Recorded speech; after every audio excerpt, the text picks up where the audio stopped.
যদিও ঈদ শেষ হওয়া ১৬-১৭ দিন পার হয়ে গেছে, তারপরও ভাবলাম যে আমাদের লাস্ট ইফতার কিভাবে করেছিলাম এবং কোথায় করেছিলাম সেটা আপনাদের সাথে শেয়ার করা যাক। তো আমরা ব্যাক চলে যাই আমাদের ১৬-১৭ দিন পিছনে, মানে ঈদের আগের দিন।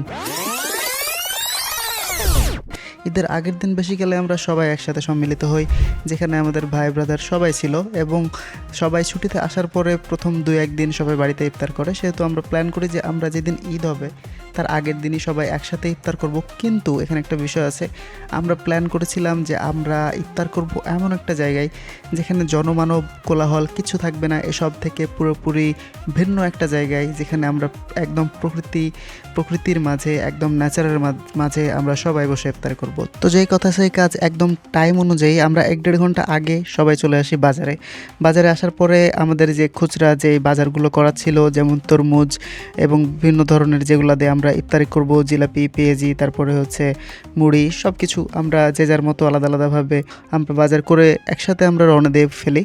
কেউ রওনা দিয়েছিলাম আমরা বাইকে, কেউ গেছিলাম গাড়িতে।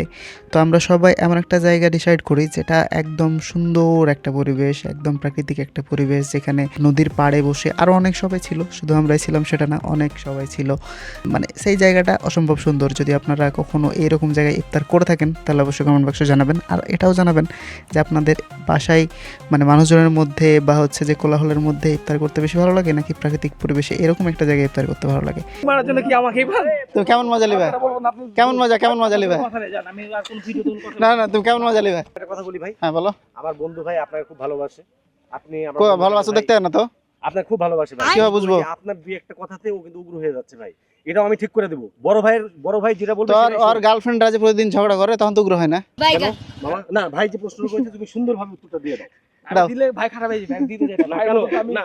তো আর কি, আমরা এখানে এসে যে যার মতো অনেক মজা করি, তারপরে আমরা টাইমের আগেই সব কিছু অ্যারেঞ্জ করে ফেলি।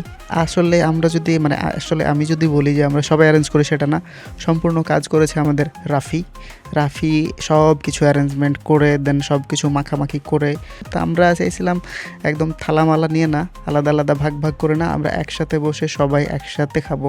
তো সেই জন্য আমরা পেপার পেড়ে দেন এখানেই সব কিছু একদম মাখামাখি শেষ করে ফেলি। দেন আমরা একদম টাইমলি বসে পড়ি যে আমরা আমাদের ইফতার শুরু করব। এর মধ্যে আমাদের হুজুর ছিল ফয়সাল, তো সে দোয়া মাহফিল শুরু করে। ইফতারের আগে যে ইফতারের দোয়া থাকে সেটা সে করে এবং আমরা দোয়া করি। আমাদের লাস্ট ইফতার আমরা এভাবে শুরু করছি।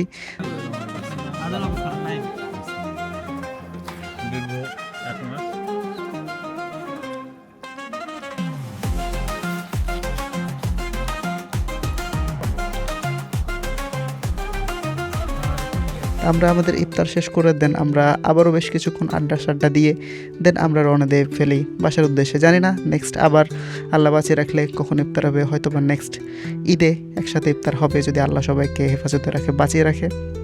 এই তো এরকম সুন্দর মুহূর্তগুলো আসলে খুবই মিস করি, ভাই ব্রাদারদের খুবই মিস করি। দোয়া করি এই দিনগুলা বারবার আসুক। আপনারা জানাবেন আপনাদের ইফতারের বেস্ট মোমেন্ট কোনটা ছিল এবং আপনাদের এইরকম পরিবেশে ইফতার করতে কেমন লাগে। দেখা হচ্ছে নেক্সট কোনো ভিডিওতে বা নেক্সট কোনো ভ্লগে। ততক্ষণ সবাই ভালো থাকবেন, সুস্থ থাকবেন। আল্লাহ হাফেজ।